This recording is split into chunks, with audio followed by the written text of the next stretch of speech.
Nah, selanjutnya adalah cara mencari PPh pasal 24 yang dapat dikreditkan.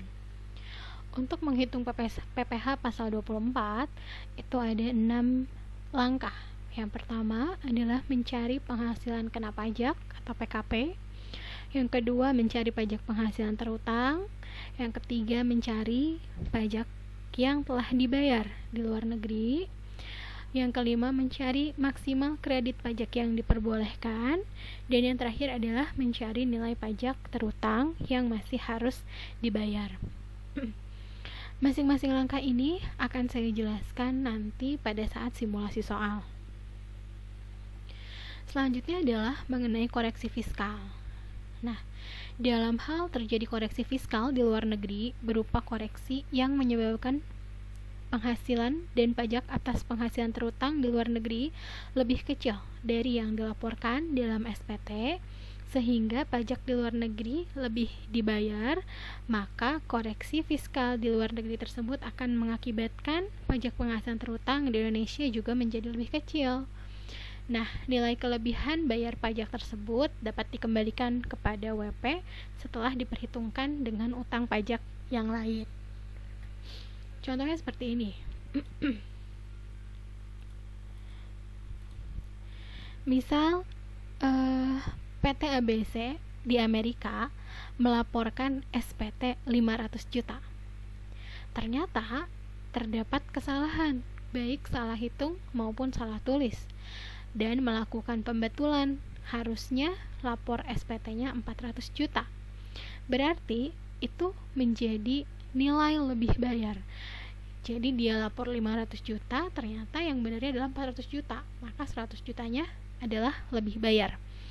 Nah, nilai yang dilaporkan ini mengakibatkan pajak penghasilan di Indonesia itu juga lebih bayar.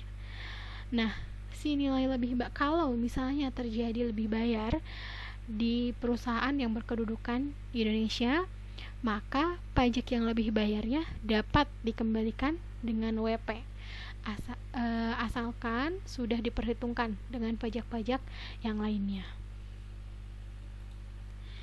Nah, selanjutnya mengenai pembetulan SPT. Kalau misalnya terjadi koreksi fiskal di luar negeri yang menyebabkan adanya tambahan penghasilan yang mengakibatkan pajak atas penghasilan terutang di luar negeri menjadi lebih besar, maka terdapat kemungkinan bahwa PPh di Indonesia juga kurang dibayar. Sepanjang koreksi fiskal di luar negeri tersebut dilaporkan sendiri oleh WP melalui pembetulan SPT, maka bunga yang terutang atas pajak yang kurang bayar tidak ditagih. Nah, kalau ini kebalikan dari kasus sebelumnya. Contohnya gini. Perusahaan di Amerika melapor SPT 500 juta.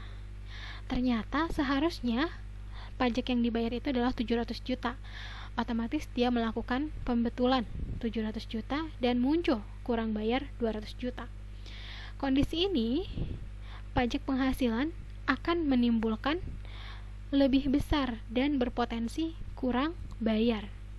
Nah, atas kekurangan bayar ini, atas pajak yang kekurangan bayar, maka bunga yang terutang atas timbulnya pajak kurang bayar tidak ditagih. Jadi gini, kalau misalnya perusahaan salah perhitungan dan menimbulkan kekurangan pembayaran pajak, itu akan terkena denda berupa bunga. Masih ingat bunganya 2% per bulan dengan maksimal 24 bulan. Nah, dalam kasus ini, di kasus PPh 24, kalau terjadi perhitungan seperti ini, maka yang harus dibayar hanya kekurangan pajaknya. Jadi bunganya tidak ditagih. Gitu. Oke, kemudian ini yang selanjutnya adalah wajib pajak memperoleh penghasilan yang dikenakan pajak yang bersifat final dan penghasilan yang dikenakan pajak tersendiri, maka atas penghasilan tersebut bukan merupakan faktor penambahan penghasilan pada saat menghitung penghasilan kena pajak. Nah, kalau ini bercerita tentang penghasilan badan. Misal Penghasilan badan dalam 1 tahun itu terdiri dari 500 juta misalnya. Dalam 500 juta tersebut, ada penghasilan-penghasilan yang dikenakan pajak bersifat final atau dikenakan pajak tersendiri. Misalnya dari 500 juta, itu ada 10 juta hadiah undian dan 50 juta hadiah penghasilan berupa dividen. Nah, seluruh penghasilan yang sudah dikenakan PPh final atau yang dikenakan tarif pajak tersendiri, misalnya PPh 22, 23, maka harus dikeluarkan dari komponen penghasilan. Nanti kita bisa praktek di soal gitu ya.